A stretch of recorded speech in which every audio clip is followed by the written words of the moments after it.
welcome to episode 1 of Public Education Panel Series. I'm your host, Leonie Moritz, and today I am joined by 3 amazing panelists as we do episode 1, The Sovereignty of the Single Woman. Thank you, ladies, for being here. I'm so excited for this episode. So today's episode, we are talking about the sovereignty of single women and choosing the self over survival and over society and societal expectations. Our core theme today is the rise of self-sufficient women and the societal discomfort that her independence brings to society, especially when she chooses herself over settling for security or validation through partnership, and how the single woman has become shamed or considered a pariah for being self-sufficient instead of being celebrated.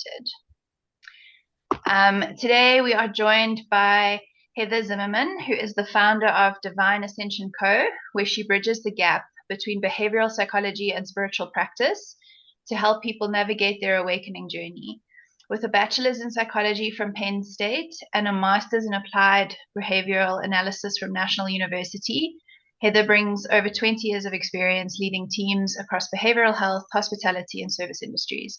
She is also a shamanic energy healer, channel, and Akashic Records reader, an inner child specialist, and she combines her clinical training with intuitive abilities to offer a grounded whole person approach to healing and transformation. Welcome, Heather.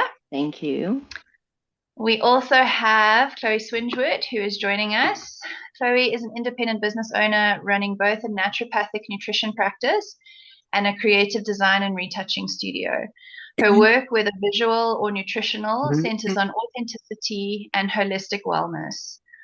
Shaped by a feminist upbringing and her own lived experience, she believes that how women see themselves changes everything.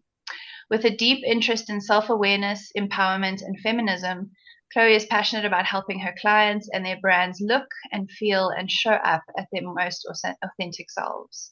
Welcome, Chloe. Thank you for being with us. And last but not least, we have Courtney Buckley, who is a guide guiding neurodivergent and highly sensitive souls to safety, clarity, and authentic living. Great. I'm so excited. Thank you for joining me, ladies.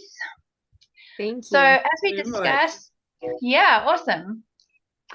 I'm really excited about this episode because I think that it is such a difficult and sensitive topic in the world where especially the single woman aspect of it is that from a feminine rising point of view, we've discussed this topic in my series from various different angles, but the single woman one is something that I really wanted to speak on because we are seeing women rise into their independence. We are seeing women being single by choice and becoming super empowered and sovereign, and yet being shamed or pitied instead of celebrated. And I find it to be one of the remaining hurdles that needs to be looked at and discussed. And so I'm really hoping this conversation can do that for us, and we can start to open the doors towards understanding that being on your own or being an individual or not necessarily tied to the traditional gender role is something positive. It's something empowering. It's something that should be celebrated. So with that in mind, I'd love to jump into our conversation and talk about our first talking point, which is the sort of modern shift that we see with women today, where women have more financial independence and personal autonomy, and so their relationships are chosen rather than required. So I'd love to hear from you guys how you see the modern woman stepping into her power and how she no longer needs to be in a relationship for financial security. Heather, would you like to jump in on that one? Sure. So, I mean, if you look at history, right? And I'm obsessed with, the 50s. I always used to say I was born in the wrong era, but if you look at the traditional households back then, right? You had the woman who was the housekeeper. She stayed at home with the kids. She took care of all the things. but she had literally zero independence with anything. She relied on her husband for everything, whether that was money, whether that was, even just being educated to know how to change a tire in a car. Like the women, it was not part of their role. It was not an expectation. She cooked, she cleaned, and I mean, even now, just thinking about it, it irks me because that's like the complete opposite of how I am and how my dad actually even raised me to be. So I think it's amazing how women are now stepping into that role where they're taking it upon themselves to get their education, to be able to financially support themselves and not have to rely on anyone for anything. And I think I'm not sure how deep you want me to go into this because I'm in my very anti-patriarchy days right now. So Dive, girl, dive. so just the fact that we've been so programmed to believe that, we're supposed to be this Susie Homemaker role and that I mean, Courtney and I just talked about this recently about how, we're gaslit and misdiagnosed by doctors. And it's like, I've been in my body for 40 plus years. I know when something's going on. And so just to be looked at as the meeker sex, to be looked at as she doesn't know what she's talking about. She's uneducated. She's, go back in the kitchen. Like, I will fight you. Don't tell me that, right? So I think it's amazing that we're seeing more and more women um, take the initiative to step out of that stereotype. Hmm. Absolutely. I think it's something that's been on the rise, and especially now with the feminine rising, it's getting a strong voice, and TikTok and Instagram, we're getting a lot more exposure that it's not as foreign as it used to be. It's not the anomaly that it used to be, seeing Mhm. an independent woman now. And Chloe, I'd love to hear from you.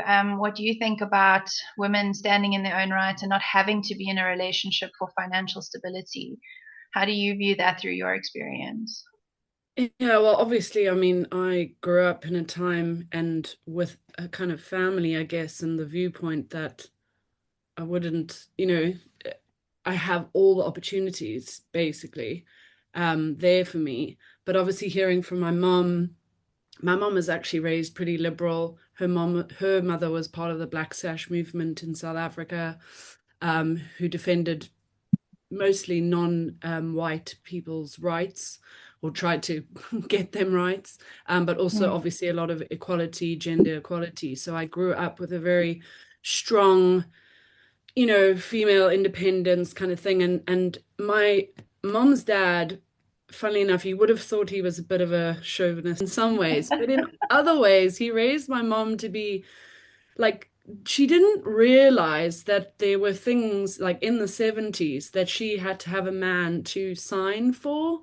So like she went and she had her money all there in cash to go buy a brand new car and she said, "Here we go, here's my money."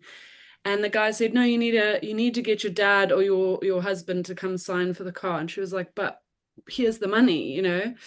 And she said that was kind of one of her first like awakenings to being like, "Oh wait, you know, I'm restricted." And I think, I was raised very much with um that thinking completely off. But in my experience, you are still expected, like we still haven't gotten past, the expectation of find a male for providing for you. um Marriage, children, house is the ideal situation, and that is the goal. It was still very much peddled and still is to us. So it's, yeah, like,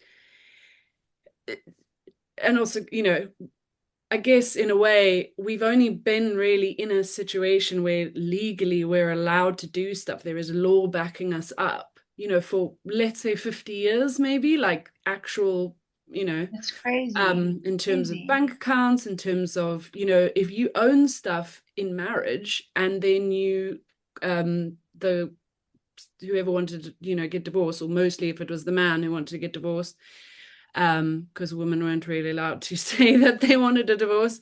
Um, you know, the man legally owned everything, You didn't own it. So, you know, it kind of, in a way, I think it's brought about a bit of a swing to, women choosing themselves because you do not need to rely on someone. But in saying that, now we have the swing back of all the other, a whole bunch of Western modern countries like the US trying to roll back those rights. So I think even more, like more now than ever, we have to still be fighting. We still have to be, progressing, and making sure that we are, upholding and driving those, like equality and those ideals. Absolutely. And what you say is actually insane, because the generations that come after our generation, like after millennials, I don't think they actually even realize what our mothers and grandmothers went through, to fight for the vote and to not be able to open a bank account without a man say so, like to back you up as a signatory co-signing. It's just ridiculous to us. And then you've got us, the millennials, who are in these kind of stressful situations where we've got to work and we've got to run a household. And if one is married or has children, also has to be the mother and the caretaker and the cleaner and etc., etc., as Heather was saying as well. So it is actually crazy that these things have only started to shift, as you said, Chloe, within like the last 50 years. But I just want to say, with that, you also, even though you're the mother, the caretaker, everything, but you're also expected to work and have a job. That's the craziest thing as well. You're also still on top because, well, financially, it's quite hard to survive, as we know, single ladies on one salary. Yes. And that is something that I want to talk about just now, is just how difficult it is actually to fully finance a sovereign life as an individual, and how women are kicking ass at doing that and not necessarily being recognized for it. But before we get there, I just want to hear from Courtney. How do you weigh in on this subject of women now being able to support themselves financially and not necessarily having to choose a man for financial support? How has that come through for you? This has been a huge part of my journey, and I think what Chloe, which I don't. They're both. Okay. I call her Chloe, but it's brought Chloe. up a interesting point. I mean, I love that she said, that we didn't have these options, even 50 years ago, and it feels different now because we have more options than we did back then. Women can own homes, we can own and build businesses, raise children independently, create community and support for ourselves financially and emotionally in ways that were not always accessible before. And while independence is really empowering, it also creates a really different question than before. If partnership is no longer required for survival, then what is it for? And for me personally, this has been huge. I've only dated one time since the love of my life passed away about 7 years ago, and it's been incredibly intentional. Not because I closed myself off from love, but and not because I gave up on partnership, so to speak, but because I realized I needed to rediscover myself first. I needed to create a relationship with my own self. Grief changes you, loss changes you. And I know that if I ever partnered again, I wanted it to come from wholeness and self awareness rather than loneliness or fear of unfinished healing, So for me, singleness has not been a pause button on life. It's been a season of rebuilding and reconnecting and learning who I really am underneath all the things. Sorry, my cat's rubbing the computer. So this has really been an important part of the journey for me. To be honest, I used to be so codependent on the male, and in rediscovering myself and coming back to myself, I have discovered just how freeing and liberating it is to be self-sustaining and raising a child on my own. When that partner does come in, it's going to take some work to try to readjust to having Yeah. a partner in my life again, Yeah. so it's very different than what it was before, but I think there's still work to be done. There's still a lot of work, because there's still those connotations attached to it. Even though we've made great strides, I think there's still that underlying feeling, again, the patriarchy of it, that Yeah. says that, we shouldn't be able to do those things. Yeah. Well, thanks for sharing that with us, Courtney. It's such a different thing when you come from a healthy relationship and then, have to rebuild yourself afterwards. It's really, it's such a challenge, and I think what you said is so important, especially about intentional partnership. Whereas before, women may have been partnering for a literal survival and financial stability and security. So it's like, and if we think about that, for our viewers, imagine, being in something that, and not all relationships were bad. Some were wonderful and perfectly fine, but there were some that were terrible, terrible, terrible, terrible for the women. And they had no choice. They either had to stay for their children or they had to stay because they had nowhere else to go or no other means to support themselves. And if you think about it in any other context, whether it's a house situation that you're living with someone, or you're in a horrible job that you don't like, or you're in a relationship that's not working for you today, people have so much choice where they can choose whether this works for them or not. But back then, they didn't. You had to endure what people have endured because of financial security or the lack of financial security. It's really quite frightening. And so I think what you mentioned now is where I want to go next with. And my next question is, how are women raising the bar in terms of their expectations towards relationships because they are becoming more aware, A, of their own needs and worthiness, and B, because they are sustaining themselves financially and otherwise? So, Heather, I don't know if you'd like to start us on that one. How have you noticed the shift in women choosing partnerships or choosing Well, not to partner even? right. Well, I mean, I'm sure most of us, we're all on social media, so I'm sure we're all aware of what they're calling the male loneliness epidemic. Right. So, and I think this comes down to exactly what we're talking about, because we don't have to rely on men for financial stability anymore, for, taking care of all the things. So, what is that relationship for now? So, we're tired of taking everybody's shit, so we just don't want to deal with it. We don't want to be in a relationship where, we're being gaslit, or the narcissism, or, whatever the case may be. So we're very much more intentional, like Courtney said, about who we want to partner with, because that relationship now is providing something completely different, as it should, if you want my opinion about it. But Mhm.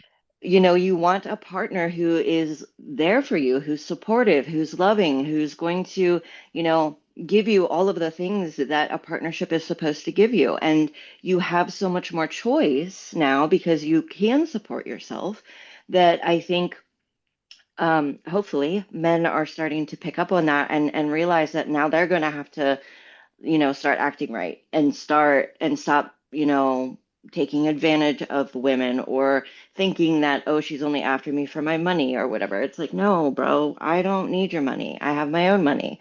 And half of you don't even have any money. So why do you even think that that's the thing? So it's, I mean, the fact that the prices are being raised on everything, I think a lot of people could probably say that. I'm not just picking on men in general, but yeah, so I think the expectations of what that relationship is now supposed to look like and provide for you has completely shifted. And so everybody's going to have to figure out what that means for them, because it's going to be different for everybody now that it's not the finances, or, having to buy a car, or whatever the case may be. Yeah. I think what you're saying is so powerful because it is true. You have to figure out what value does the relationship bring to your life, and then also, this pressure of women to not be single because it's so shameful, to be on your own and to not be chosen, and that they end up in relationships that are really beneath them, or not good enough for them in some cases, not always, but sometimes. And I think that that's something that is still sadly happening, because as Chloe said earlier, this idea of the perfect white wedding day and the picket fence is peddled to us. We're expected to live this life. So now I think women are waking up where they're really feeling like they want more equality in their relationships. They want it to be a real give and take. So, Chloe, what would you like to add to this conversation about, how are people becoming more intentional with their partners, and how are women raising the standards? And just to hop on a little bit of what Heather said, how are they getting backlash for that? Yeah, so I mean, I think we could all, a lot of the time you could just find someone probably, and marry them and whatever. But I think kind of what has happened now, because of the choice and because we have more autonomy and because we're also so much more connected to other people's experiences, I think that plays a huge part as well. Social media, all of that stuff. So you kind of think, and in a way it's negative and positive, you kind of think, well, oh, my partner doesn't do that or whatever. But like, I think, men, because they've been the providers and basically the, holders of the wallets, let's say, and safety, um, they haven't had to really develop the way women have in the last, let's say, 100 years, right? Like, and I'm not saying it's not all, obviously not all men. There's some really amazing, men that have walked beside women trying to progress and stuff, but they have had such a low bar for what a partner needs to be. And honestly, I actually, in a way, like, it's to their detriment, just like the patriarchy is to men's detriment. The whole, they're not allowed to open up emotionally. So now we're demanding more emotional intelligence. They, can't be soft and caretakers, and we're demanding them to be soft and caretakers. Be more involved in your child's life. It's not just, the woman's role to care and be empathetic for a child. So I think that's been really hard, and I think that's sort of, flowing into the male loneliness epidemic. And I'm like, the world is nearly 50% men and 50% women. So 50% of men are lonely. Why are women not? And I think it's because women create community and they connect. I mean, I think it's Jane Fonda who said, women, when they meet each other, they meet face to face. Men meet side to side. They talk like this to each other, whereas women talk like this. And I think it makes me so sad sometimes, thinking about that in terms of, men, and they just haven't had to develop. So I think it's quite hard for them now coming into, and then obviously women get called all kinds of things because we're demanding a certain standard and a certain emotional intelligence. So yeah, I think just sort of the status quo on that. I mean, like, personally, talking about, like, the wedding and everything being like a milestone to reach. I haven't been personally, I have not been in a long-term relationship pretty much throughout my 20s and 30s.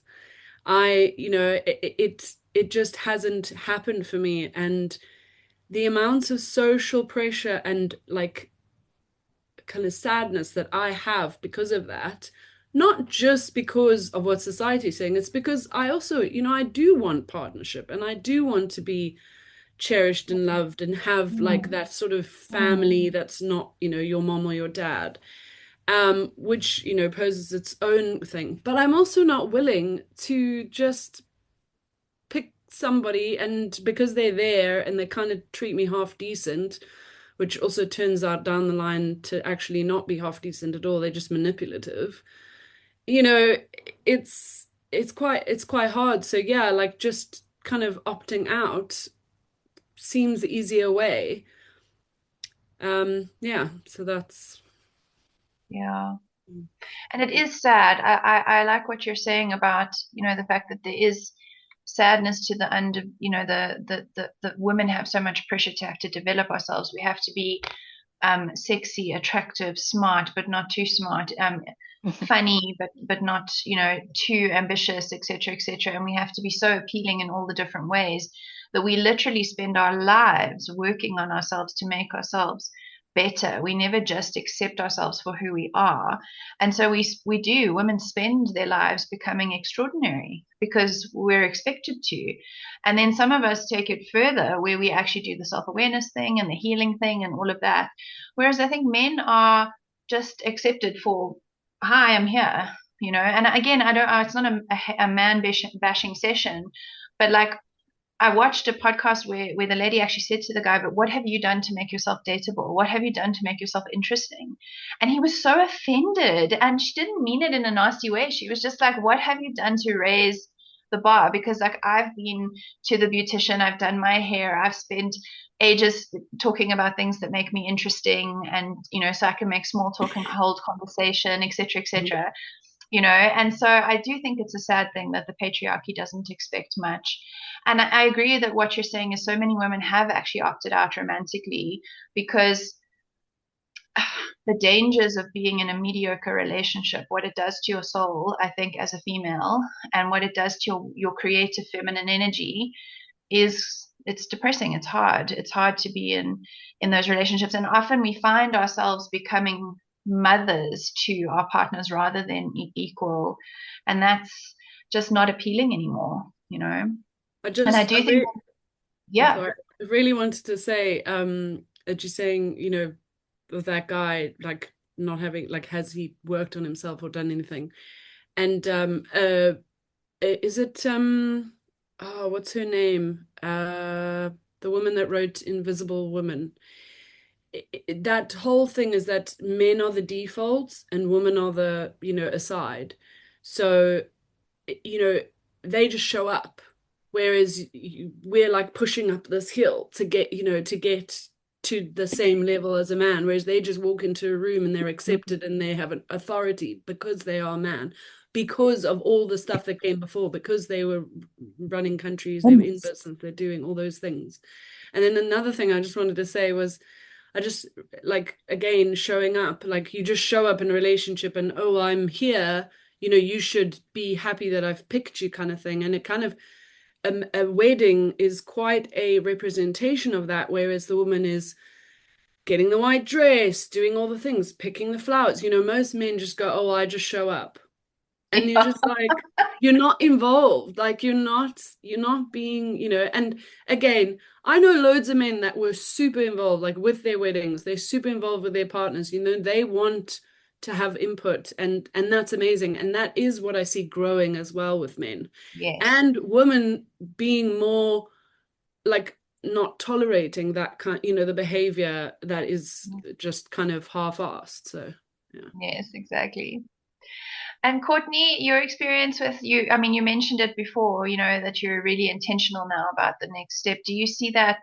Would you like to expand on that a little bit in this context? Sure. I think choosing yourself often gets romanticized as empowerment, but the reality is that it can be far more layered. Like I was saying before, that there can be grief, there can be fear, there can be questioning, especially when you choose not to settle for anything that, or settle for what no longer aligns with you. I remember having a conversation with my mom shortly after Rick passed away. And I told her that I wasn't going to settle for anything less than what he gave me. And to be honest, today my standards are probably even higher than that. Not materially, not emotionally, but I mean, like, but emotionally, spiritually, and energetically, or relationally. I mean, as I've evolved and grown, through my journey, my standards obviously have grown with that. So, but I remember her response so clearly. She said, honey, maybe you should lower your standards a bit. I don't want you to become some spinster and lonely. And she also mentioned that attraction can grow on you over time.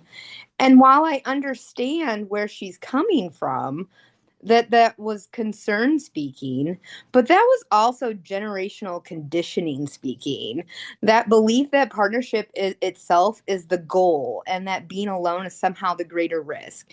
But something inside me knew something completely different. And the fact that I got to experience that kind of love and knew that it was different in a way that changed me, I knew that I had to start moving differently and becoming ma- coming into a relationship with myself was essential so that I could heal those parts of me that was accepting mediocrity, that was accepting the breadcrumbs, that was accepting what I thought was love, but it was not in the slightest. You know, it was my version of what I tied to love, and that's a whole nother conversation. But you know, I lost my train of thought here. I'm so sorry.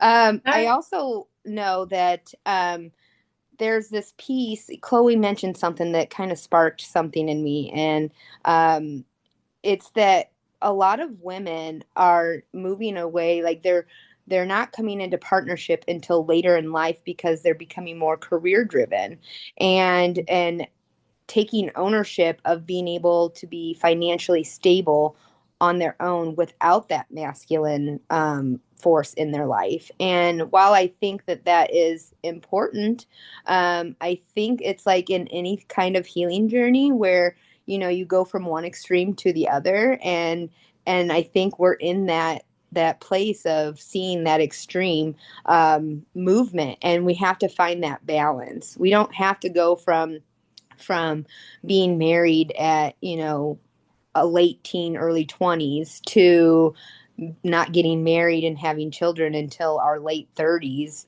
possibly even early 40s. Some women are going without having children altogether just because they've become so career focused. So I think there's a lot of variables that play into this, and but I think that creating that sovereignty is not about rejecting love at all. It's about refusing to abandon yourself in the pursuit of it.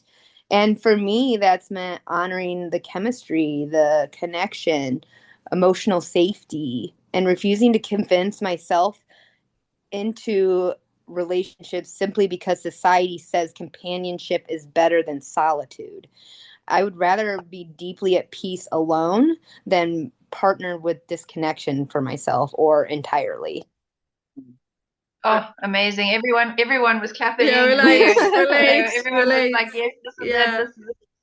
And I really do think what you said is amazing. Like yeah, abandoning ourselves, which we've been programmed to do through the patriarchy as women, abandoning our needs, abandoning ourselves, our voices. It's something that happens so often. So I am particularly proud to see, women choosing not to do that. And it is sad. I agree with you. It shouldn't have to be one or the other. Like I'm choosing myself now. That means I can't have a romantic partnership or children or whatever. I don't want it to be like that. But as you said, we need to find the variables of that place. But in some cases, it has been like that. So it's quite sad.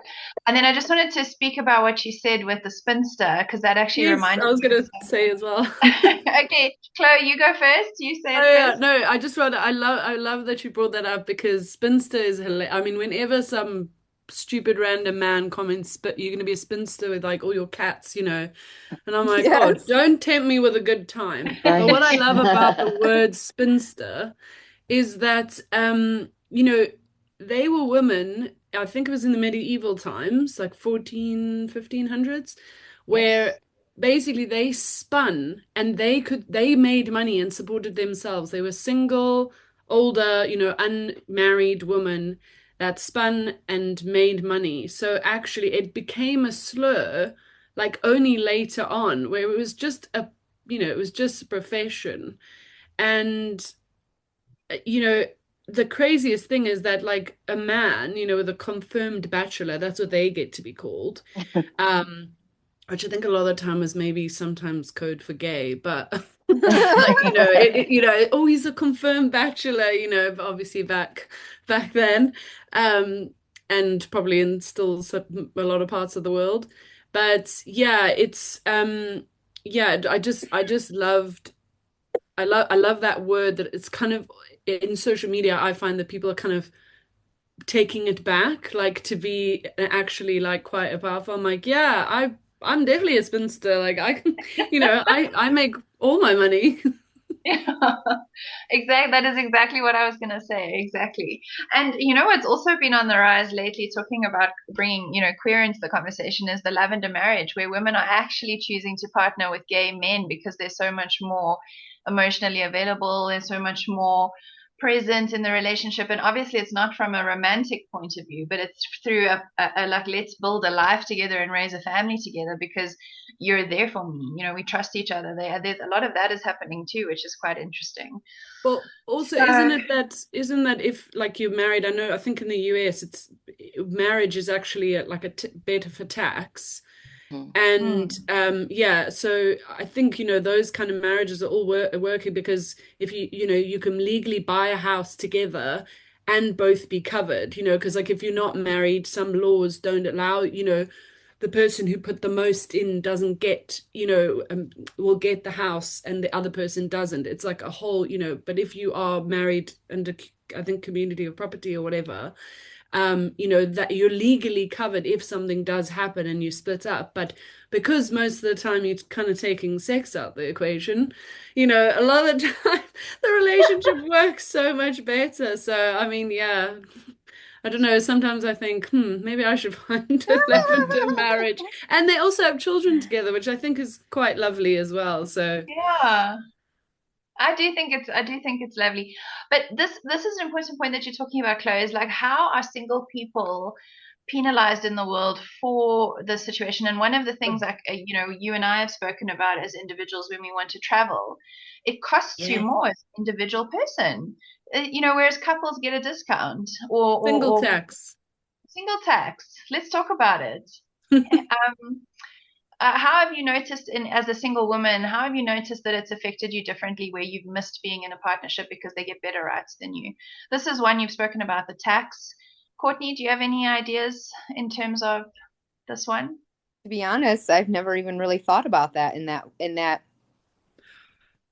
like it framing it in that way. I've never really thought about it, to be honest. I mean, I'm sure I experience it, but I guess I don't pay enough attention to that part that I've let it affect me personally, I guess. I don't Mm, know. That's something I'd have to sit on.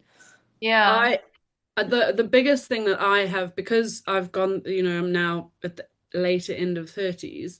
I've been through lots of baby showers, weddings, birthdays, all this stuff. What did my couple friends do? They both buy me a birthday present together. What do I do? Buy them separate birthday presents. More money. Going to a wedding, like you also, a lot of the time, obviously, it's expensive. Weddings are expensive, so then you don't get a plus one, let's just say, which is fine. But then accommodation, then you're getting lumped with some like random like person, cousin, whatever, to either share a bed or share a room, or you are, taking that whole bill. Um, going on holiday, hiring a car, you're not splitting anything. Like it just there's I've just realized I've spent so much money on attending things for like couples, and I don't begrudge them that at all, but it is quite crazy, like the money side. And like traveling, I think a lot of places are getting a bit more thoughtful about it. They actually are making single rooms that are like fairly priced. And they're still nice, but a lot of time I've been, if I've gone on holiday, and like a lot of my friends are couples, I pay the same, we split it the same, but I'm on the sleeper couch. Everyone else gets a room. And I'm just, I get so angry. And I literally say to people now, I'm like, I was like, it's fine. I'll just pay more and I'll have like, my own room, my own whatever, Oh. and I say that to friends and they actually kind of start realizing that it kind of sucks, that I'm constantly pushed onto the couch or, at a, random table or whatever. So yeah. I think that's really true what you're saying. And then also in terms of equal reciprocation, as a single person who hasn't had, a baby shower or a wedding or a bachelorettes or whatever it might be, it's interesting to me how couples don't necessarily show up for you in your singleness. So for example, if you have something in your career that's really successful, they may not even be able to come because they have the kids or whatever their reason is for not being there for you. So it's not always reciprocated. But I mean, this isn't generalization, and there can be some exceptions, but it is, the expectation is that you follow the chosen path. But if you're off the beaten path, it's you're carrying a lot. And then, like you said, impacts financially and things like that, definitely it's not considered. And then it's also not appreciated that you as a single earner are actually funding your own house. You are funding your education in some instances. You're funding your transport. You're funding any betterment that you may choose to do as an adult. You're funding your pets, your kids if you have. And it's like the couples get to share those things. So the opportunity for progression in life financially and otherwise is so much more because you're sharing costs. So it is a huge implication, I think. Heather, what do you think? Have you experienced or do you have any examples of this kind of discrimination against the single person, I guess? Yeah, absolutely. And I 100% agree with all the things that Chloe said. It does take, it's a burden to be a single person when you're looking at it from the financial aspect with traveling and all the things. But another thing that used to irritate me when I was younger was that, like, my friends would be getting married or they would be buying their first house together or whatever, and they would have this big party, like, and have this, shopping list of things like get us this gift, get us this thing. And it's like, oh, they just got this nice stand-up mixer and oh, they just got this beautiful couch from, whatever, their friends, family, and all the things. And I'm like, well, what about me? Like, why can't I have a housewarming party where everyone buys me a new gift? Like, just because I decided to be single doesn't mean that I can't, does that mean I can't have, some sort of celebration outside of a traditional birthday that, people are willing to help me out with, a new stand-up mixer or whatever? Like, I just, why do I have to be getting married or something or having a baby or whatever to get all of Exactly. this support when it's already hard enough trying to fund all of this myself. Now you're telling me that I have to, be in a relationship or whatever to get help financially or with, things for the house, whatever. That always bothered me. Like, okay, and so I remember when I was younger, I'm in my 40s now and I'm still single and I'm actually quite happy with that. I accepted the fact that I might be alone, a long time ago. And I remember my brother, his wife telling me that, my brother was really worried that I was going to end up alone. And I was like, I'd rather be alone than, well, first of all, I like my personal space. I don't want to live with anybody. So I'm sure I'm probably difficult, but I don't want to, like Courtney said, abandon myself just to get all of these perks, if you will, of life. Like, why are you telling me that I don't deserve them just being myself? And so I think that there should be some changes in the traditions that we have, but that's just my opinion.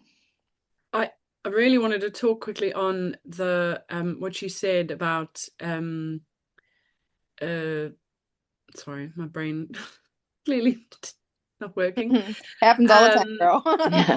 was like what you said, it was there and then it just went like Yep. this. About what you said, about like your brother worried about you being alone. Hmm. Now, the thing is, being married and being in a relationship, anything, it does not guarantee, as Hmm. Courtney will know, it doesn't guarantee that you are going to not be alone some other time. And this whole concept of alone, I've struggled with it my whole life. Like my whole life, I've felt left out. And a lot of the time, it's my perception of the situation that is actually made me feel that way.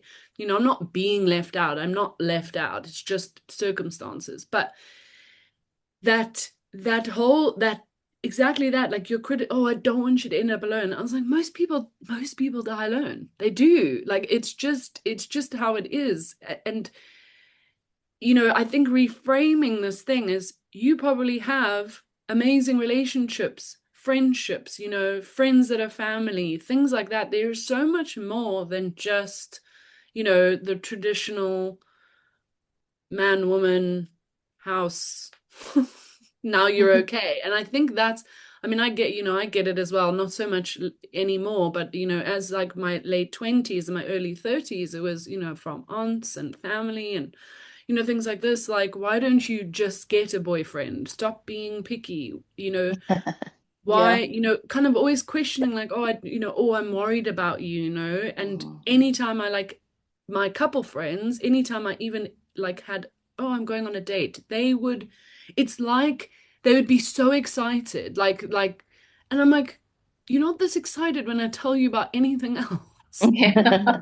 Like, because they just want you to be, I don't know, like that's what they think is like going to bring happiness. And then, you know, from being told of their marriages and stuff, you know, stuff is not rainbow and sunshine. So, you know, there is, I think there is, again, there's positive and negative in both aspects of life. And, you know, and the other thing is obviously biologically we are so driven to come together and procreate that also drives that feeling of like, you know, you don't want to be alone, you don't want to be left out, because that is not survival.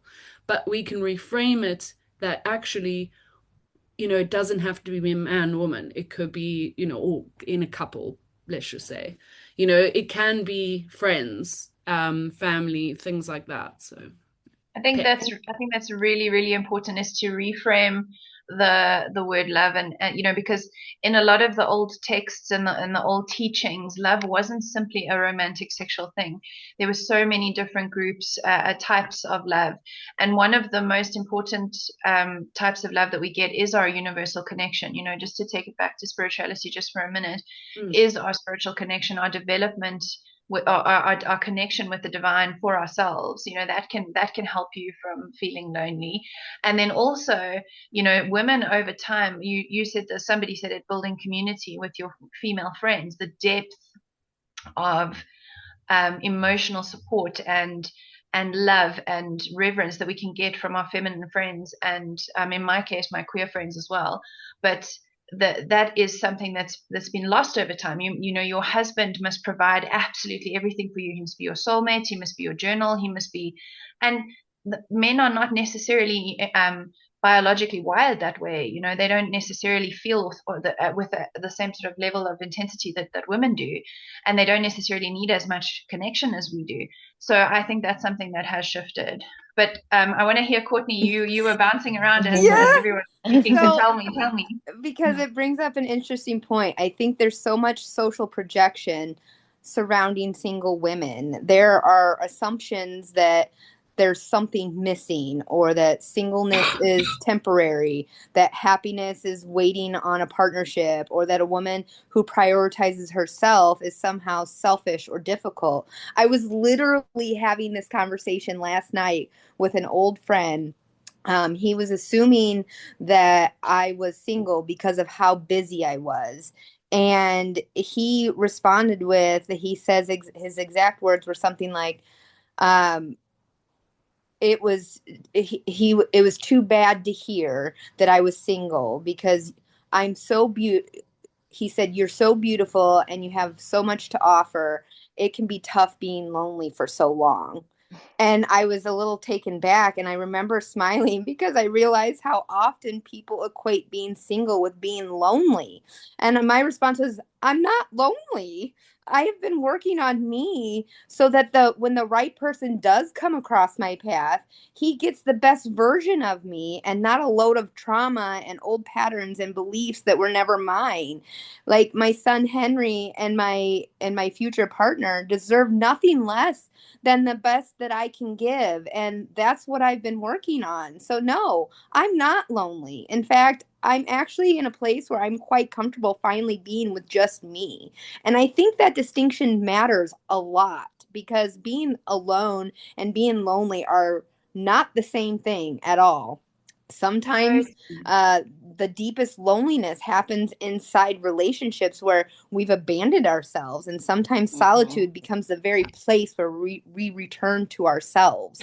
I think that part of the equation matters so much. Oh, Courtney, that's so huge. Sometimes the biggest solitude can happen in relationships where you've abandoned yourself. Like, I just wanted to highlight that because it's such a powerful point.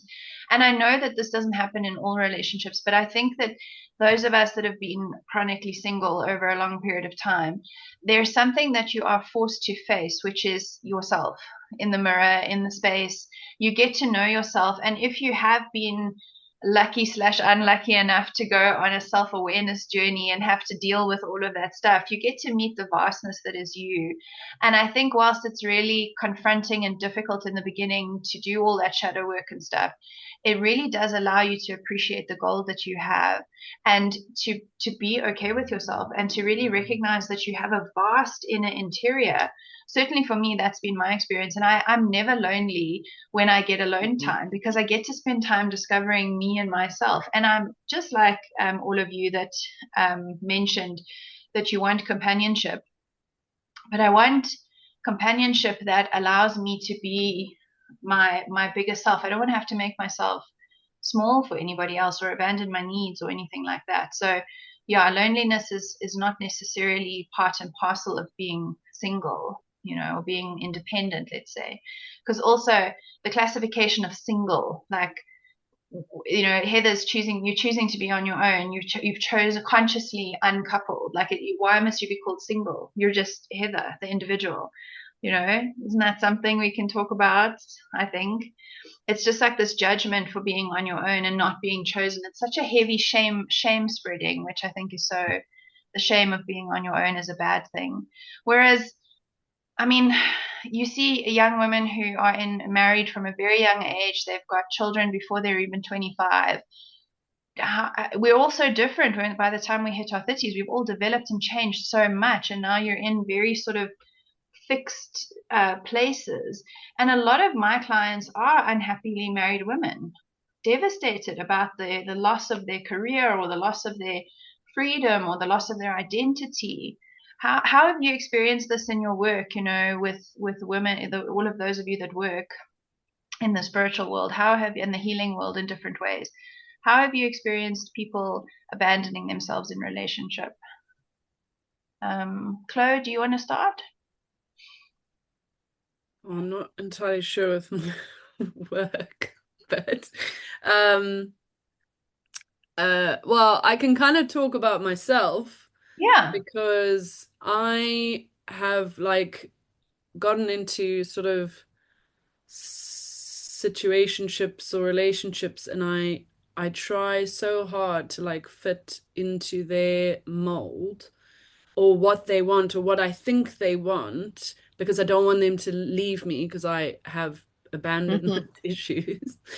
And I want to be picked, and I think that's been a thing for my whole journey with relationships, is that I haven't been picked, and what you were saying, the whole single is a slur, being bad, but especially for women. It can be a bit for men, but it is especially for women. And it goes back to, because we could not survive. You wouldn't survive. That's why it's a bad thing,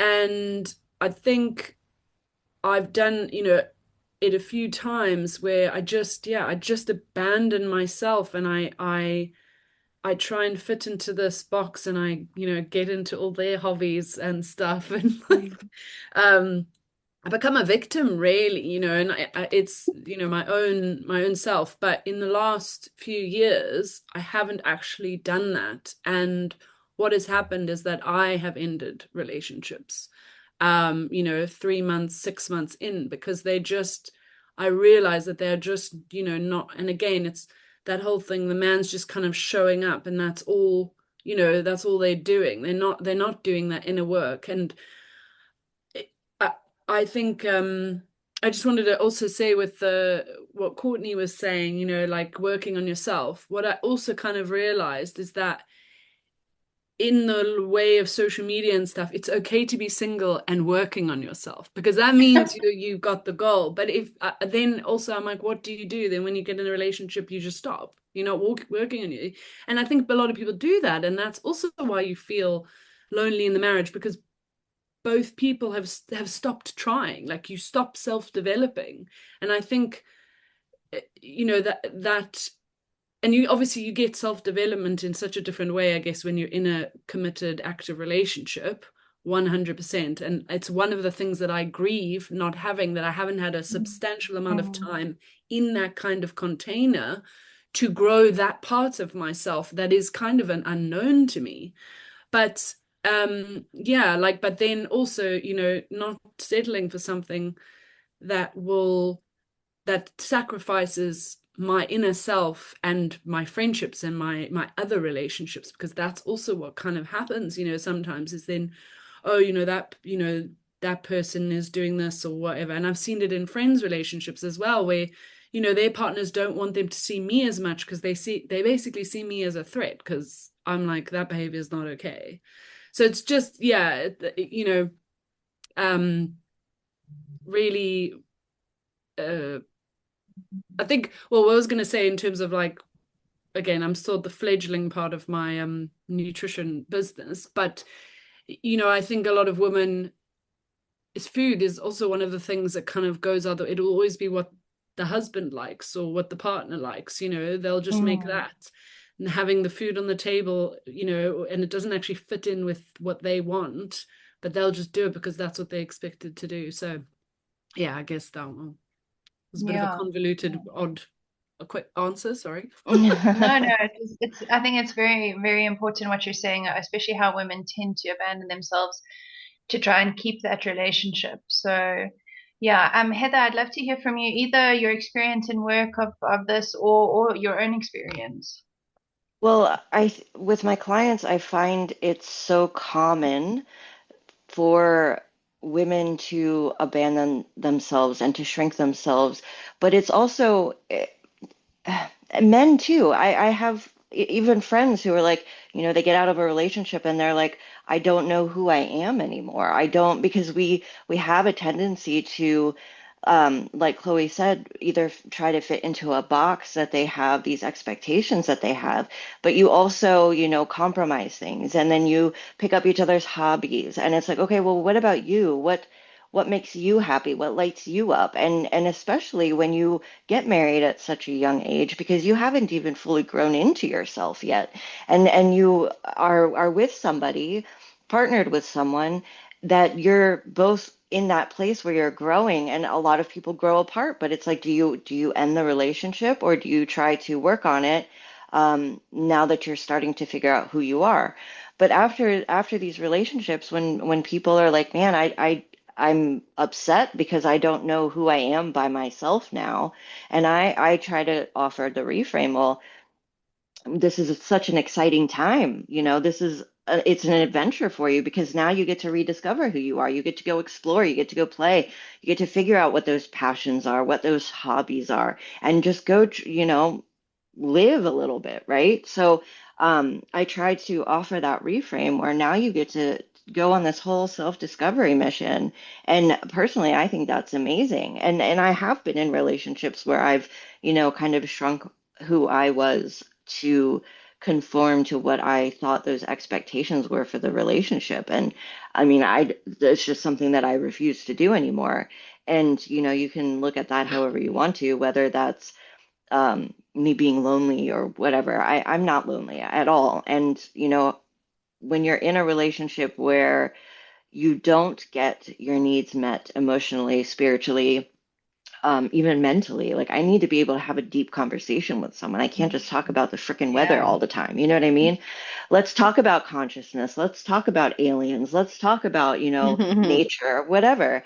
And so if you can't meet me where I'm at, then I would rather just be alone. And just because I'm alone, again, doesn't mean that I'm lonely. So it's like, what are you, what's the give and take for that relationship? Like, what are, like we said in the beginning, about raising the bar, what are you adding to the relationship? What value do you have? Not just as a man who's going to show up, because I don't need that.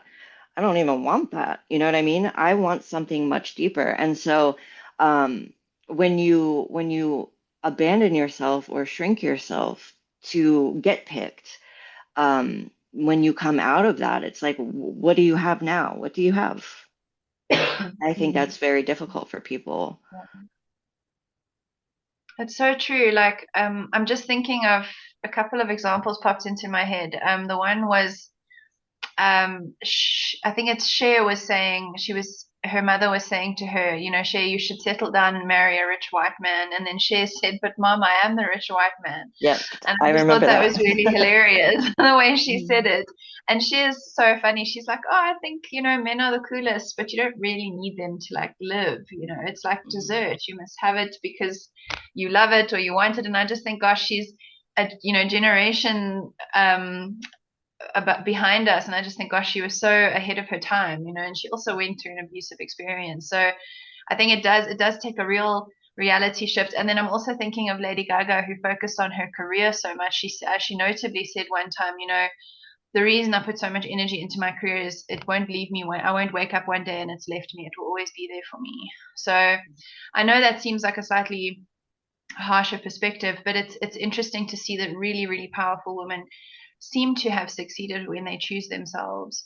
And that's not in spite of relationship or to the exception of relationship, but that there is something really beautiful in the alone time where you get to know yourself and start doing things for yourself. And then, like you're all saying, you can choose to bring something into that can be more collaborative and meaningful. But yeah, Courtney, I'd love to hear from you if there's anything else you want to add. This has really been, Heather and I have spoke a little bit about actually a lot about this, but it's been showing up for me in a very massive way recently. And it was almost kind of like in a blind spot for me at first, because I wasn't able to figure out why I wasn't keeping the momentum. Like, why am I not able to get past something? Like, where am I getting stuck here? Right. And it was, I figured because I have these, almost 43 years old, and I'm still dealing with abandonment and rejection wounds.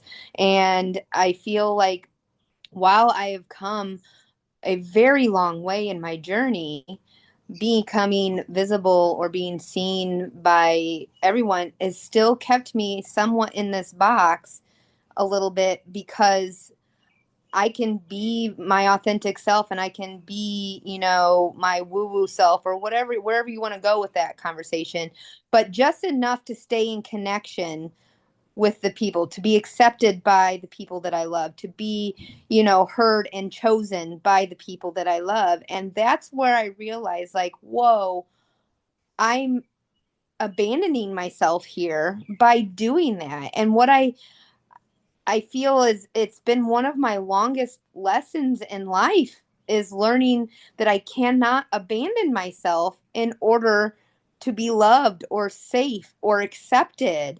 If honestly, I think it's like I didn't realize just how often I was doing it, because self-abandonment is not always obvious. It can look like being responsible. It can look like being accommodating and selfless and understanding. It can look like all those things. And sometimes we get in this pattern of over explaining your boundaries just so that people don't misunderstand you. People pleasing, ignoring exhaustion. I could go on. That's what, and when you realize that these less obvious ways of abandoning yourself, when you become aware of that, you realize you're like, whoa, okay, so now you have to change your perspective a little bit. You have to look at it like, okay, so instead of how do I maintain this connection, is more like, what is this costing me? What is this costing me in order to stay in this connection? And that was a huge shift for me. I think that a lot of people quietly override these things because, again, they're taught or conditioned to be kind, be compassionate, be understanding, do all of these things, and they don't realize that sometimes, not all the time, but sometimes in the process of being understanding or being kind, I'm not telling you to go out and be an asshole by any means, but but in the process, like, that you are abandoning yourself, because why can't you have firmer boundaries? Why can't you stand your ground? Why can't you do these things without being ridiculed or judged for it? You know what I'm saying? Like, I just think that there's so much. I don't even know how to fully articulate it. Yeah, Yeah. it's just what, at what cost of betraying your own truth is just to preserve attachment, peace, or approval. I'm so done with it. God. Yeah. Yeah. Yeah, Heather, I you. think this is I think this is an issue for a lot of women and some men, I'm sure too. But we're like, okay, we're empathetic, we're understanding. And this is what I was kind of hinting at earlier when I was like, we compromise and we do these things when we're in a relationship to cater to this other person. But this is where that self-love and self-worth part of the healing journey is so important. And I tell everybody everything stems from self-love. If you're not rooted in self-love, where you have those healthy boundaries and you're able to hold them and maintain them and pour from a full cup. We hear that saying all the time. You can't pour from an empty cup. But what does your cup look like? Where are those boundaries? Where are those lines? How are you fulfilling yourself first before you start catering? Because you can still be empathetic, you can still be compassionate and understanding for someone else, but you have to do that for yourself too. So you have to make sure that you are rooted in that self-love and you know what your own worth and your own value is, not only to yourself but to other people, so that you aren't abandoning yourself in those little ways, like Courtney was saying, that you don't even see, where you're giving, but it's like, okay, well, what am I getting in return, Right. or how am I giving that to myself, right? So I think the knowing your own worth and value is, and loving yourself, being that true authentic self, all of it comes from, loving yourself and making sure that you're taking care of yourself first and having those healthy boundaries and being able to maintain them with everyone, including yourself. Mm.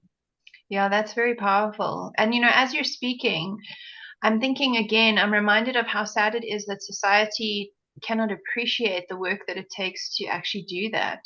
To Hmm. say, you know what, I'm cool with me actually. If I have to be alone, then I have built a life and a family and a community that I'm proud of and that supports me genuinely and that I find fulfilling, and I'm not talking about myself specifically. I'm talking about the independent woman who chooses, not to couple, and that society then judges them and says, "Oh, shame," or "Sorry," they're pitied, whereas that person is.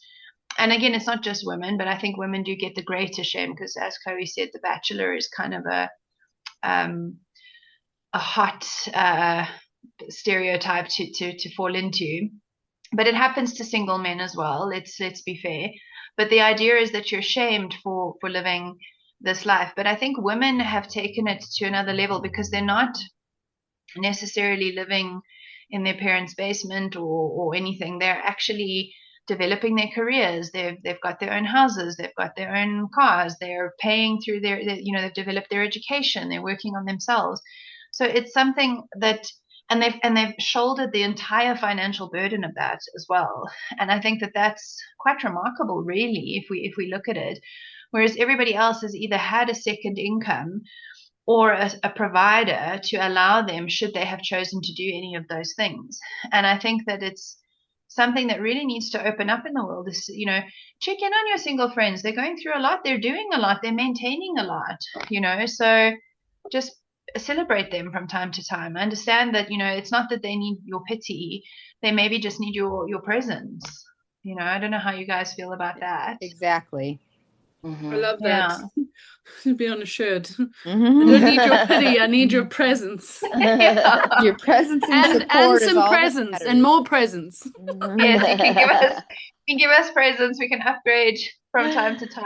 Yeah. Right. We should be allowed a single person gift registry. I think That's something right. we've decided. 100%. Absolutely. And could you So, imagine if we went around yeah. and started shaming people for being in a relationship? Like, let's take this a step further and be like, "Oh, I'm so sorry that you're in this relationship, that you haven't had the chance to go on a self-discovery mission." Like, if we reframe it and start, and I'm not saying we should do this because we're just kind of stooping to the level of what we're trying to stop here. But could you imagine, like, just just flipping the script here and being like, "Oh, I'm so sorry," like I can go out and I can do whatever I want. I can travel. I don't have to worry about staying at home. And Courtney, I know you have a child, but like, I can buy a nice purse or I can buy a nice pair of shoes because I don't have to worry about asking my husband for permission. I don't have to worry about, needing that money to go buy diapers or whatever the case may be. So like, I'm so sorry that you are in this relationship and you can't go out and stay out till 3 in the morning and have a party or whatever. So it would just be interesting to see someone's reaction, just to kind of flip the script on them a little bit. I think in a way we kind of do a little bit for all the people that are miserable within Hmm. relationships. I think we at to a certain degree we do that. Like, I'm so sorry you're in that relationship that's completely draining you. When we offer some sort of advice, like especially as practitioners, we offer some sort of advice and or ways that they can work with themselves and go internal so that they can somehow either work on that relationship or exit the relationship. They want no part of that because Hmm. they have been conditioned to believe that if you're in a partnership or married, whatever, and whatever that looks like, that they've won the prize, that. Hmm. And so to a certain degree we do that, but I see where you're going. Like, flip the script and say, hey, I'm so sorry, man, being in a relationship must suck. Well, This single thing rocks. well, Hmm. speaking of that, I had a really good conversation with a friend who's been with their partner for years, and they have children and whatever. And I mean, you know, actually two different. I've actually had a similar conversation with two different friends who have been in long term, and I mean, like, 15, 20 years with their partner. And, I was talking about the grief that comes with being single, feeling like you're not chosen, that whole thing. And especially navigating that through your 20s and then early 30s, where everything starts, if you want children, stuff like that, everything is society, everybody kind of goes, oh, you got to get on that, blah, blah, blah. You're going to miss your window. And both of them, this was two separate conversations, both of them said, because we were talking about envy and stuff like that, and like having a really nice open conversation sort of about it. And both of them kind of said, well, you can go wherever you want, whenever. And Hmm. I've realized that I've limited myself in a lot of ways because I've been waiting to have the relationship. Whereas I could have used so much of my 20s to like just travel, but I thought, I need to stay in one place, have a career, stay there, even though the funniest part is I didn't. I've moved around so much. I've never stayed in the same house in the last, I think, 17 years, more than 2 years, I think I worked out.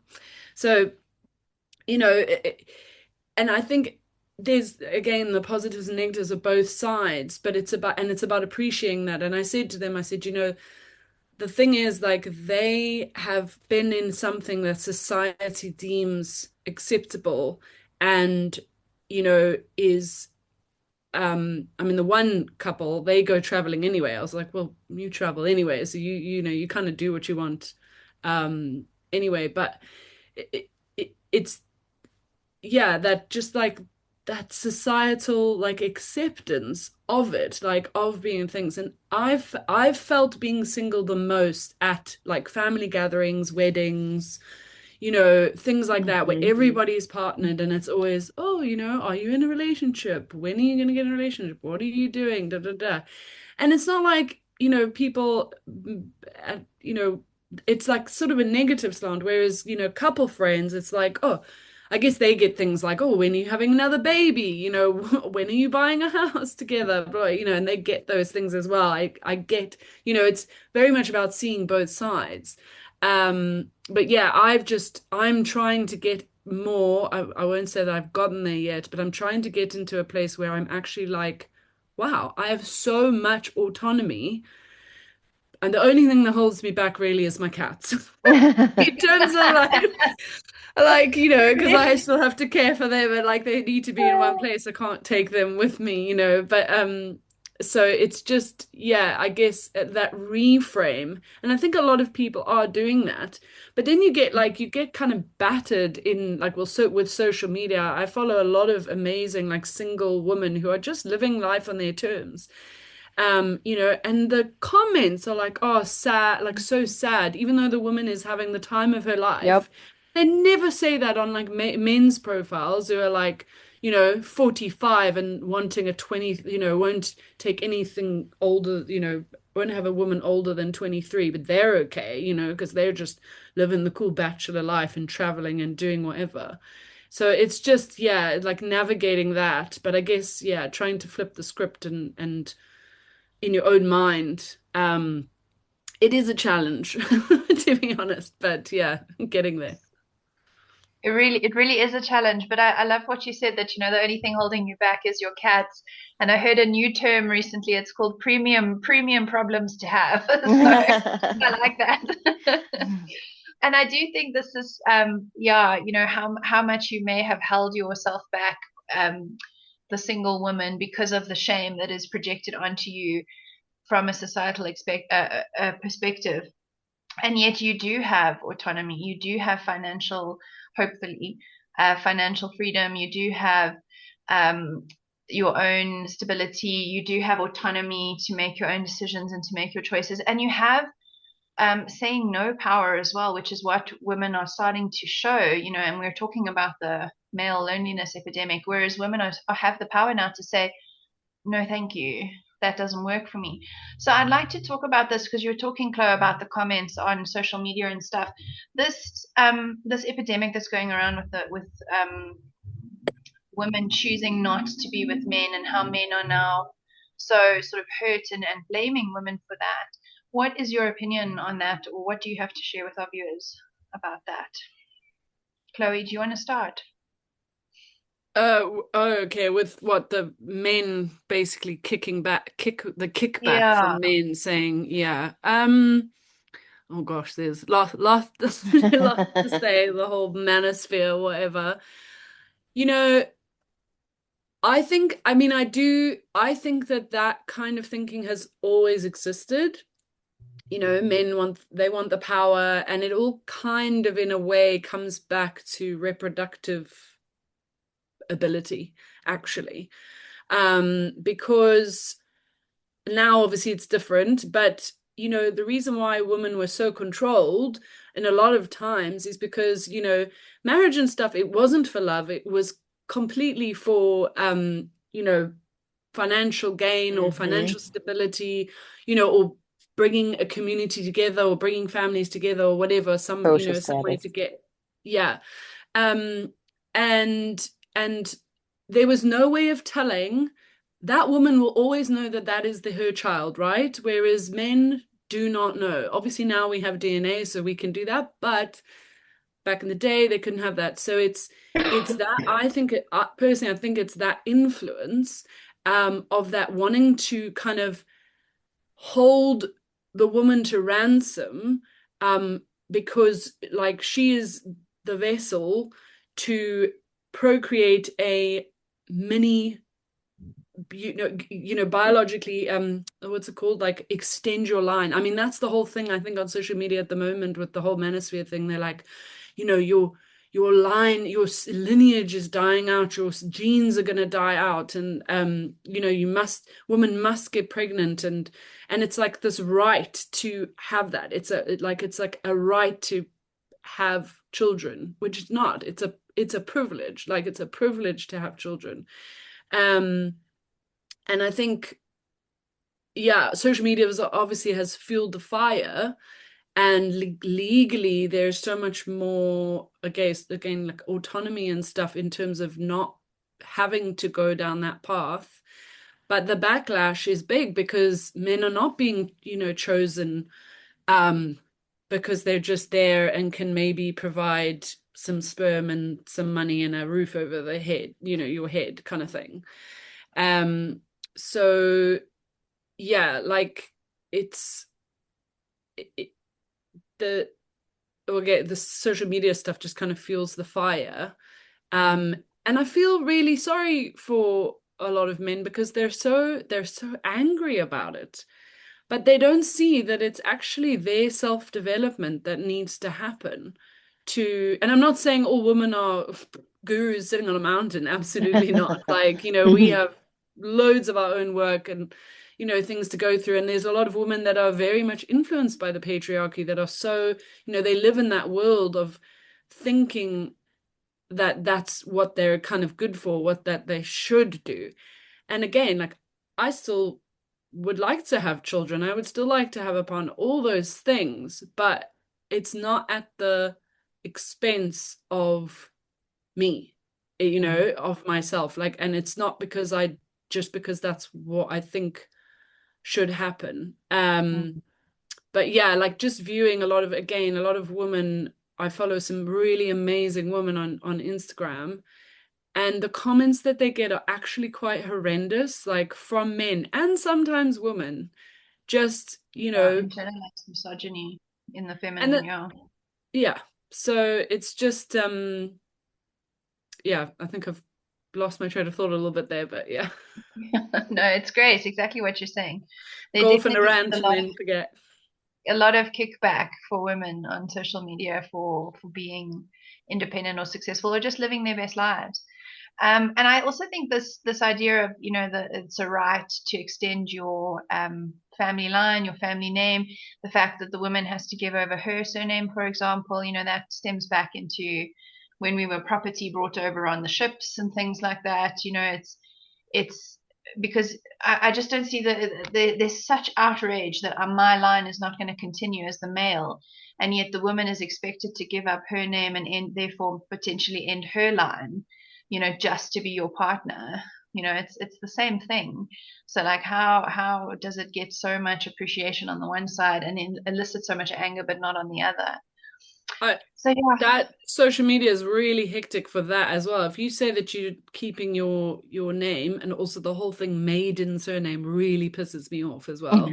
I'm like, no, it's just your original surname. And then you get the whole argument from men. They're like, well, it's already a man's name. And I was like, yes, that's because, like, from the dawn of time, women weren't allowed anything of their own.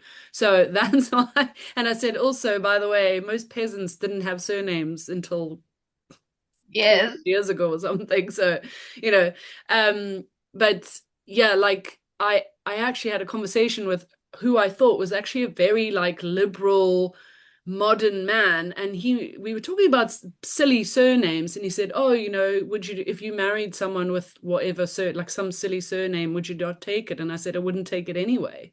And he was like so shocked. And I was like, why would you think that? I said, would you take your wife's name, And he was like, no. I was like, well, exactly, that's how I feel. So, what's the difference? yeah. And somehow So, they find it disrespectful if you don't take their name, like you don't love them enough, or you're not somehow subordinate to the, you know what I mean? Like it's like we have just as a society conditioned everyone that that's how it's supposed to be. And a lot of women are waking up and like, no, like this is the one of the very few things that I can take and I can keep, that I own myself, that this belongs to me, and I can share your name, but my surname will still be there, you know? Like I think it's becoming wildly important to some women that be a thing. And even if women keep their names, nearly all my like friends that have done that, the children have the father's surname. And I'm just like, you did most of the work, to be honest. Like I would not in chance, not a chance, on this earth that I'm that child's double barrel fine. I'm a double barrel person. And it's perfectly fine. Everyone's like, oh, it's gonna be a really long name. I'm like, well, I have a really long name, so whatever. Like it's my child. Yes, The kid can change it when they're 18. I don't care. yes, exactly. So, Heather, talk to us about the male loneliness epidemic and your point of view on the kickback of the single sovereign woman. So I think, I mean, I touched on this briefly earlier, but I think social media is making it worse, obviously, because that's what social media does. But I think that there are a lot of men who don't feel lonely. I think there are a lot of men who are understanding. They might not be doing their self work to raise the bar, but they understand. I've spoken to a lot of men that understand, what we're going through, and they're like, you should be sovereign. You should, and I tell people, get angry, because they're slowly taking all of our rights away again that, we've been working so hard to keep and to get in the first place. But I'm going to speak in generalizations here because I know not all men are like this, but men don't like having their toys taken away from them. And that's exactly what we are to them. Taking the last name, being popping out kids, and we were for a long time considered property. So when you tell a man no and don't follow along with that, like, of course they're going to get upset, because now you've taken their power away, the That, power that they have over us. And just like taking away a gun or taking away a car, or losing a house, whatever, that's, I feel, a lot of men who, especially who are deep into the patriarchy, into that programming, are upset because we're taking away a toy, basically, and not, being that subservient wife, not being that piece of property. And so, yeah, I think a lot of men who kind of have that mentality are upset. And as things that are coming out in the world right now with, the Epstein files and with all the things that are happening, and we're starting to truly see how bad it is, the patriarchy and that mindset, that I think, just the way that men treat women in general is awful, and I think more women should be getting upset about it than that they are. And so I'm all for not being a piece of property for somebody. I'm sorry, but this that's I'm a human being too, and I think we should be treated as such. So that's just my Well, opinion. I mean that whole thing shows up like, we are also human. And Hmm. that shows up in like, medical studies and things like that. The fact that basically women were not studied, things for women were not studied on women until 1994. Hmm. And because, oh, the hormones will interfere with everything. And you're like, okay, well, that drug will interfere with the hormones then. Like, what? Like, it makes no sense. And this whole thing that women, it's such a weird thing, is either we're other or we're just small men. And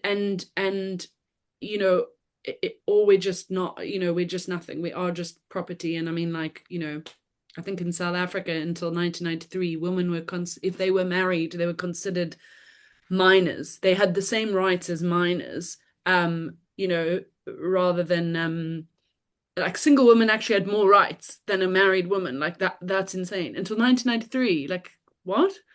So and then also just the whole like hatred of women. What I realize is men, uh, again, not all, I know amazing men who love women and like women and actually are friends with women. It's not to get anything out of them. It's just I have lots of male friends that are just lovely. They don't want anything from me other than friendship. And I think again it's that power, and that's why we're seeing such a big I don't know if it's a rise, I mean it is a rise, but in femicide and domestic violence and things like that, because it's that power, like you say, that their toys are being taken away, they can't do what they want anymore. But then the wave, the backlash is to just like I say, I don't know if it's so much as that things are just coming to light and you can actually get charge people for your husband for rape and stuff like that. But it's kind of like as well, like the global consciousness is trying to get there, and they're putting all these things that we need to work on in everybody's path. But obviously a lot of people like the status quo, men as well, and they're hitting against it, and they want to pull that back because they're so scared of being treated the way that they have treated us. That's the biggest thing. Whenever on dates, I think it's Margaret Atwood, I think, who said, men are scared of being ridiculed and rejected, whereas women are scared of being raped and killed. And I say that, guys, when I go, like, if I go on dates or anything like that, men are like, oh, come to my house. I'm like, I'm not coming to your house the first time I ever meet you. That's insane. Like, and he's like, what? Oh, I'm not going to kill you. I'm like, well, I don't know that. Like, you don't understand. I said, what are your biggest fears of meeting a woman? Oh, that she's a catfish. She's not going to be how she looks or, is who she says she is. Or you're going to ridicule and reject them. Whereas I'm like worried for my actual bodily safety. So I was like, it's a very big difference. Yeah. So it's a little bit of a hard thing to navigate when you like men and you want to be, you want to date and you want to do that stuff, but also they're they're hard work sometimes. Yeah. Courtney, let's hear from you. How are you? What do you want to add on this idea of backlash against women? Well, I don't think, like both of them have said, like this just didn't appear out of nowhere. This has gone back generations after generations after generations. And now that we've had the progression that we've had, I feel that the men are slowly realizing just how much power we've had all along. And now that we're given so many more opportunities and rights to allow those things to be alive, I guess, now they're genuinely scared and falling back into the old patterns that we were used to back, generations ago. That just because this happened generations ago doesn't mean that, like, it means that there's still, even though you may have evolved as a human being and have done the self work, still doesn't mean that there's a part of you deep down inside that's still, speaking for men here, that doesn't believe that they are entitled to more. And while you can show up and be genuinely loving of women and get to a place where you think that you can co-create with women or be in equal partnership with women, there's still a part that you've had to overcome or work through of that patriarchal conditioning, from past, because it gets carried down generation after generation after generation. And so now that we've had so much women rising and coming into their authenticity and their power, women or men are genuinely fearful now because they're like, whoa, like there could be overthrow here. There could be, what does it look like if the women have just as much power as we do? What does that look like? And I think that that's where the pushback comes, is because I don't think they necessarily want to be that entitled and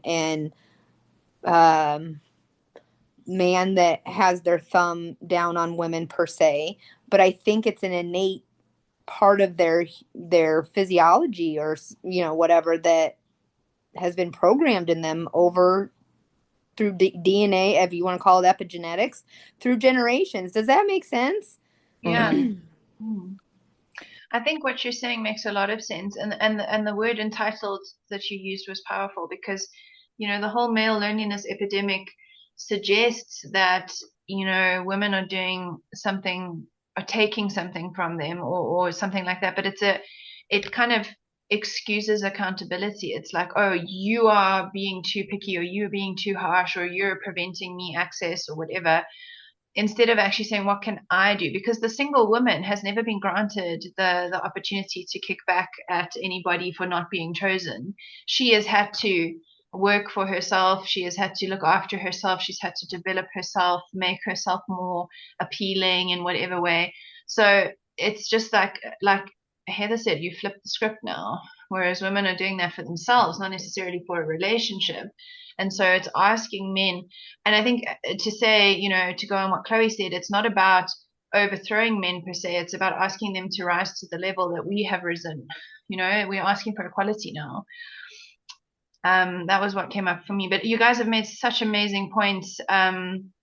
Everything was so detailed and rich, and I love hearing from all your experience and the various comments that you made and the points that you made. It was just so interesting and so informative, and it's so great to voice this conversation so people can actually hear it, and especially our viewers who may be either male or female, but who may not realize what it's like for the other side of the coin. But before we go, I'd love to move into um, what does a healthier relationship with singleness, or a healthier relationship for the single woman, look like for those who are moving into their sovereignty for the first time? Perhaps they find themselves divorced and on their own, or leaving a relationship now because they're financially able to. What looks like a healthier relationship with the concepts we've spoken about? Who would like to start? How do we move forward? I think we are collectively expanding the definition of what relationship success really looks like. Success is not simply being chosen or staying partnered at all cost.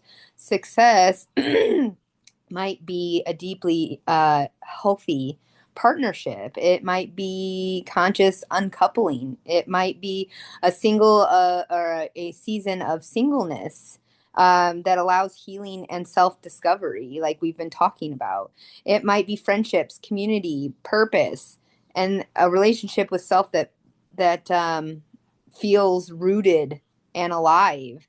The question, I guess, becomes, did I did I achieve the relationship, and more, did I remain connected to myself while loving and living? Because I do not believe that sovereignty excuse me, sovereignty and partnership are opposites. I think that the healthiest relationships happen when two whole people choose each other without abandoning themselves individually. And whether you're single or partnered, the invitation is still the same, to live and love from wholeness rather than from survival. And I think that is how we can redefine what relationship success really looks like. That's wow. That was great. That was so great. Let's wrap it up. You said everything. That was really, really great. Okay, Heather, tough to follow on that one, but I'll do my best here. So, I mean, going back to what I said earlier about having that relationship with yourself that's rooted in self-love and knowing your own worth. And if you even take, the spiritual concept of as within, so without, what a healthy relationship with yourself looks like. And this is what I strive for being a single woman is all of those things that I would put into what I think a healthy relationship is, I give to myself. So Mm, you want to mm, be able to be your authentic self. You want to be able to fill your own cup. You want to be able to, have that self-discovery and that self-awareness, that self-growth, that development. That, like Courtney said, you two whole people. Well, now I don't have two whole people. I have one whole person, but that doesn't mean that I can't give myself that love and compassion and understanding that I would give to a partner. So if you want to have a healthy relationship in the future, you want to make sure that you can provide those things, but you still have to make sure that you get them from yourself first. So I think having that, whether you're getting out of a relationship or you're become a widow or whatever, you need to have that time of self-discovery, especially if you feel like you've lost that in a relationship. And this is such an exciting time. Like I said to my clients, like this is an adventure for you. Like you get to go find all those things and you get to figure out what lights you up. But you want to be able to make sure that you're in a space where you can provide that for yourself before you worry about providing it for someone else, because you don't want to lose yourself in a future relationship, right? mm. Absolutely. Yeah, that's so important, and thank you for mentioning it. As someone who is single or not in a relationship, it is important to how to go about this if the relationship is not yet on the horizon, and I think what you said is so valuable. And Chloe, how would you talk about relationship success or reframe this idea of the single sovereign woman in a positive way? Well, I think, it's something that I'm working on myself, for myself, actually, at the moment, is really kind of thinking like, you know, um, maybe I won't ever have that long-term, committed, stable, romantic relationship. But I've had friendships for 30 years. I have friendships with people, successful, deep, good, and intimate. And I don't mean, I hate that the word intimate has been so taken over by sex. Yes. Emotionally intimate and deep relationships. And what I've been doing is actually really realizing that, because I kind of realized that I always thought I was a bit just shit at all relationships. I didn't this, and that's because I was judging myself so harshly, of or being so sensitive. Like if a friend didn't do this or that, I would think, oh, what have I done? Like what have I done to make it that way? Or again, that whole thing, I'm being left out. So definitely redefining, like, there are so many different kinds of relationships. There's so many successes you have in your life. Like I have such beautiful people around me that care for me so deeply and will be Mm, there so quick if I need them. And I'm really realizing that. So, and Leo's one of them. Um, and yeah, I think I think also, like, nothing's in a vacuum.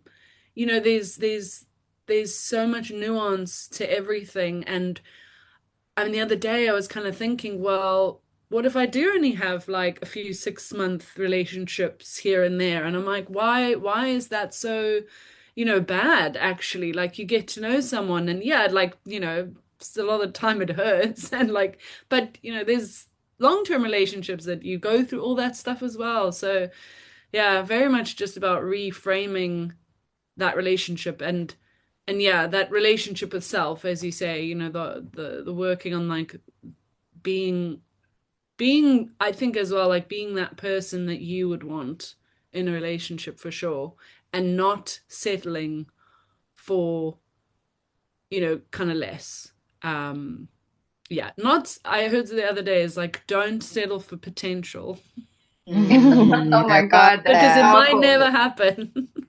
I heard a quote recently that I absolutely love, and it's, I refuse to take myself off the top shelf simply because you can't reach it. Like Oof, I, that's I amazing. refuse. Yeah, I refuse to settle, and I know what I'm worth. I know what I deserve, and I know what I give back into a relationship. So I will refuse to settle for anything less. And yeah, maybe some people might think my standards are too high, and you know what? That's fine. But I know what I'm worth, and if I'm not going to get that, then I'd rather just be alone. Sorry, because I know I can give it to myself. So if Yeah. I can do it, someone else can do it. Like I don't think my standards are that high, but the bar is set so low, it kind of seems that way. You know what I mean? Like Hmm. I'm not asking for too much, and I refuse to ask for less. Oh, this has just been so amazing listening to all of you.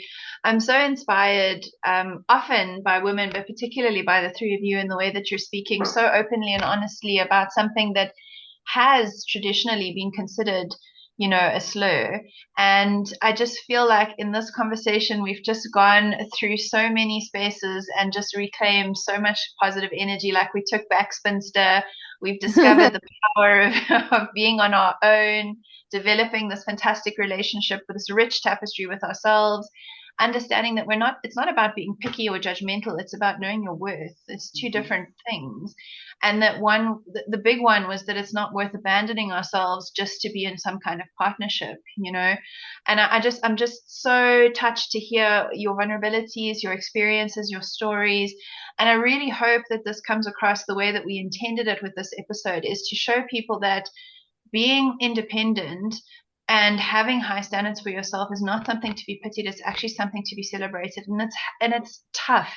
It's tough to be the one in your life that is showing up and that doesn't necessarily have someone showing up for you, and that you're choosing to live your life as successfully as you can, as embodied as you can, and as empowered as you can.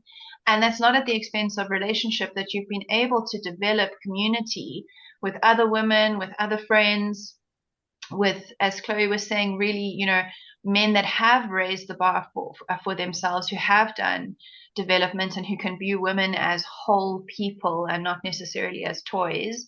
I think this is all such wonderful stuff for our viewers to dig into, and hopefully it will be as inspiring to them as it was to me to hear you all speaking about your individual success. And I'd love to just hear from you your closing thoughts, or if there's anything you'd like to that popped up for you that you'd like to share before we close. Uh, Heather, anything? oh. Just don't be afraid to be yourself, and have compassion and understanding for yourself. If you have lost yourself in a relationship, because we've all done it. It's part of, the growth and the journey, but don't be afraid to be yourself, because each one of us is such a beautiful, unique, dynamic person, a soul, an energy, and everybody has something to bring to the table. And don't ever let anyone tell you that you don't, or make you feel less than you are, because they're wrong. So Yeah. yeah, so each person is beautiful in their own way, and you really need to not only find someone else who understands and believes that, but you have to believe that for yourself as well. Hmm. I love that. I love that, you know, we each carry our own unique and beautiful parts of ourselves. And I think it's really important that we learn to embrace those things and quit allowing people to shame us for being a certain way when it's just because it's different or unique. I think that when you embrace that, and because we all have our own uniqueness that we bring to the table, and I think that that is part of the beautiful part of the journey. I think that, so yes, giving yourself grace and compassion and allowing yourself the space to do the work needed in order to rise, and don't let anybody make you feel like you have to lower those standards, because No, you don't. You do I was not. about ready to put up the middle fingers, but I refrained. But so I mean, because when you really, but that where that compassion really comes in is that a lot of times when people make you feel like you need to lower those standards, it's not, it's, yes, it's coming from a place of genuine concern, but it's really coming from conditioning from generations ago, and so when you really have that awareness, you know that, okay, like, I understand your concern, but I refuse to take myself off the shelf just because you can't rise to that place, like Heather said. So really just giving yourself, keep staying in your power, staying in your authentic self, staying true to who you really are, and giving yourself that grace, is you'll go far, and you will get there, I promise. Amazing. Yeah, Chloe? Well, I'm not sure what else I summed it up Yeah, everyone said lovely. everything. Yeah, really well. I think